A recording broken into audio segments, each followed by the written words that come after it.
الشيطان الرجيم بسم الله الرحمن الرحيم قال الله عز وجل في كتابه العزيز ليسوا سواء من أهل الكتاب أمة قائمة يتلون آيات الله آناء الليل وهم يسجدون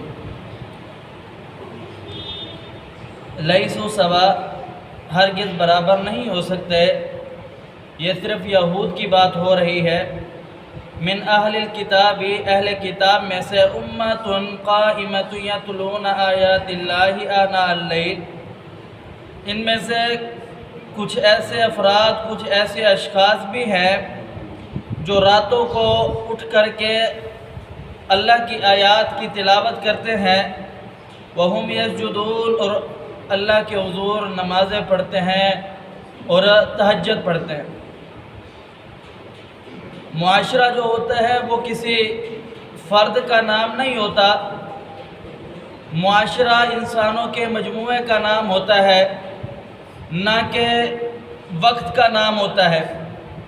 کسی بھی معاشرے کا اچھا یا برا ہونا وہ اس کے افراد، اشخاص پر منحصر ہے کہ جیسے افراد ہوگے ویسے معاشرہ ہوگا۔ جناب رسول اللہ صلی اللہ علیہ وسلم کی حدیث ہے، آپ علیہ السلام فرماتے ہیں کہ رب تعالیٰ کہتے ہیں کہ ابن آدم مجھے گالی دیتا ہے۔ صحابہ کرام نے کہا یا رسول اللہ، کون سا ایسا بدبخت انسان ہوگا جو اللہ کو گالی دے؟ آپ علیہ السلام نے فرمایا، اللہ کہتا ہے زمانہ میں ہوں، لوگ مجھے گالی دیتے ہیں کہ زمانہ برا ہے، وقت برا ہے، دن برے ہیں، حالات برے ہیں۔ اللہ کہتے ہیں یہ میں ہوں۔ لوگ زمانے کو برا بھلا کہتے ہیں تو مجھے برا بھلا کہتے ہیں۔ جیسے کہ آج ہم یوم سیاہ مناتے ہیں، یوم سیاہ یوم، اللہ کہتا ہے یہ زمانہ تو میں ہوں، لوگ مجھے برا بھلا کہہ رہے ہیں، یہ تو اللہ کو گالی دینے کے مترادف ہے۔ اللہ کہتا ہے یہ مجھے بندہ گالی دیتا ہے ابن آدم۔ تو جو زمانہ ہے اس کے اوپر جو افراد ہیں، اس کے اندر رہنے والے، اچھائی یا برائی ان افراد پر منحصر ہے، زمانے کے ساتھ اس کا کوئی تعلق نہیں ہے۔ اب یہ جو افراد ہیں، ان کی جو تربیت ہے، جو ان کی عمل ہے، وہ آگے بتاتا ہے کہ یہ زمانہ کس انداز کا ہے۔ اب قرآن ہمیں ایک سبق دے رہا ہے۔ اللہ فرماتے ہیں لیسو سوا، یہ اہل کتاب جو ہے یہ ایک دوسرے کے ساتھ کبھی برابر نہیں ہو سکتے۔ من اہل الکتاب امۃ قائمۃ یتلون آیات اللہ وآناء اللیل وہم یسجدون، ان میں سے اہل کتاب میں سے کچھ ایسے لوگ بھی ہیں جو اللہ کی آیات کی تلاوت کرتے ہیں، راتوں کو اٹھ کر کے نمازیں پڑھتے ہیں۔ اہل کتاب میں سے آپ نے سنا جا بجا رب تعالیٰ نے اہل کتاب کی ان کی بدبختیاں، ان کی ناکامیاں اور ان کی نااہلیاں بیان فرمائی ہے کہ یہ بڑے بدبخت لوگ ہیں، لیکن اگر ان کے اندر کوئی اچھائی ہے، ان کے اندر کوئی اچھائی بات ہے تو اللہ رب العالمین نے اس کو بیان فرمایا ہے۔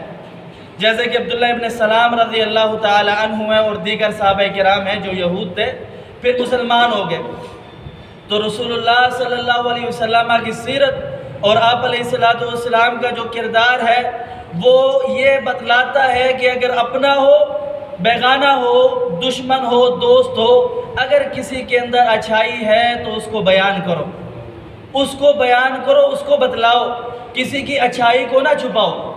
یہ قرآن کہہ رہا ہے، یہ اللہ رب العالمین کا حکم ہے، پاک پیغمبر علیہ السلام کی سیرت یہی ہے۔ اب یہود کے اندر کچھ افراد ایسے بھی ہیں، اللہ ان کے کچھ افراد کی تعریف کر رہے ہیں، اور کچھ افراد ایسے بھی ہیں جن کا آپ نے پیچھے تذکرہ سنا ہے جا بجا، کہ جو لوگ اللہ رب العالمین سے دعائیں کیا کرتے تھے کہ ربا وہ آخری نبی عطا کر دے، ربا وہ آخری رسول بھیج دے، وہ آخری پیغمبر بھیج دے جس کے ساتھ مل کر کے ہم نے ان عرب پر، ان قریش پر مل کر کے لڑنا ہے، پھر ان کو شکست دینی ہے اس نبی کے ساتھ مل کر کے۔ جب وہ نبی آیا صرف ان کی قوم میں سے نہیں تھا، حسد، بغض، انا کی وجہ سے انکار کر دیا۔ یہ ایک بہت بڑی بات ہے۔ پھر جو لوگ اس نبی پر ایمان لے کر کے آئے ان کو بھی بہکانا، ان کے اندر ایسے ایسے شوشے چھوڑنا کہ وہ لوگ اسلام سے دور ہو جائے، اسلام کو چھوڑ دے۔ تو ان کے اندر کچھ ایسے افراد بھی ہیں اور کچھ لوگ ایسے بھی ہیں جو اللہ رب العالمین کے حکم کی پامالی کرتے ہیں، اللہ کی آیات کی تلاوت کرتے ہیں، حدود اللہ کو بجا لاتے ہیں اور اللہ رب العالمین کی حکم کو مانتے ہیں، اور پھر وہ اسلام لے آئے اور مسلمان ہو گئے۔ اللہ پاک سمجھنے عمل کی توفیق دے۔ اقول قولی ھذا استغفر اللہ لی ولکم ولسائر المسلمین۔